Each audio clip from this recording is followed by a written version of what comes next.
1 year, I had gone from being healthy to being sick, in my view.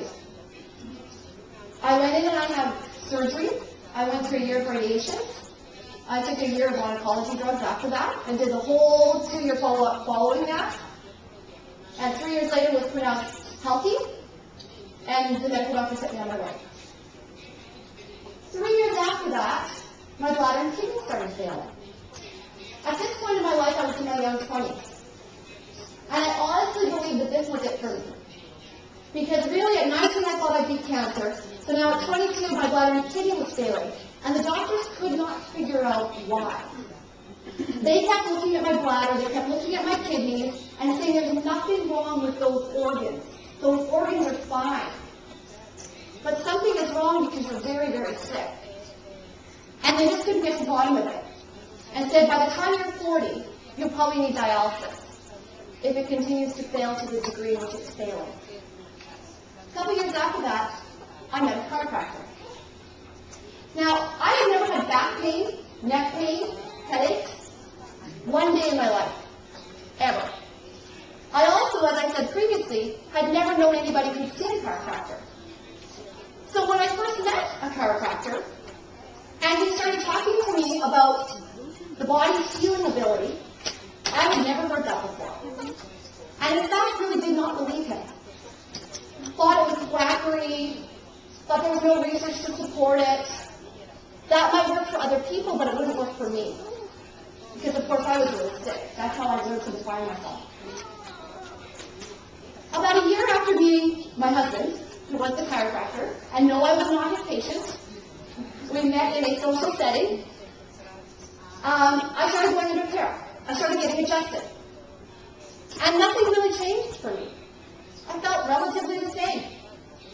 Still, my renal output or the kidney readings that the doctors were doing was staying the same. Nothing had really changed. But I kept getting adjusted. And a year afterwards, I went to my very first Harper seminar in Las Vegas. Has anybody been to Las Vegas? A few people. Yeah. Spectacular? Fantastic. Thousands and thousands of people in Las Vegas.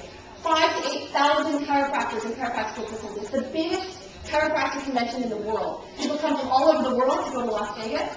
And I went to my very first seminar there. Oh, you're not laying your hands on folks, but you are giving information to people. And that's really where I believe the role of the chiropractic assistant lies, is teaching people what they can do in their lives to minimize the impact of chronic stress. People show up in your office not because they got up wrong that day and brushed their hair. They show up in your office because it has been an accumulation of stresses over a long period of time, and the body can no longer adapt. That's what a symptom is the body's inability to adapt to the environment. So of course we want our people to feel better, but if you just treat the symptom, you just treat that, and you never teach people about the role of chronic stress in their lives, the safety pin stays open. It never really closes for any period of time. And then you end up getting people like this. And at some point, that can't be helped anymore. At some point, the spine will definitely break down, enter into the degenerative phases. And at that point, there's less you can do. At the far end, when things fuse together, those bones fuse together, there's really little you can do. 10 visits. A patient will truly grasp the potential of chiropractic for them in their life. They will feel better for sure. That would be the first step in healing. But the next step in healing is for them to take some personal responsibility in those lifestyle choices that have led them to be in your office to begin with.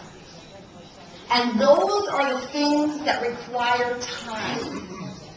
That's why we want to focus on retaining our people, on patient retention, and what your role is as a chiropractic assistant. Why do patients leave our offices? Oops, I'm sorry. Patients primarily leave for 3 reasons.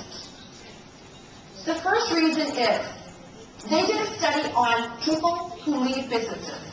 And what they found out is that 1/3 of people leave businesses completely satisfied with that business.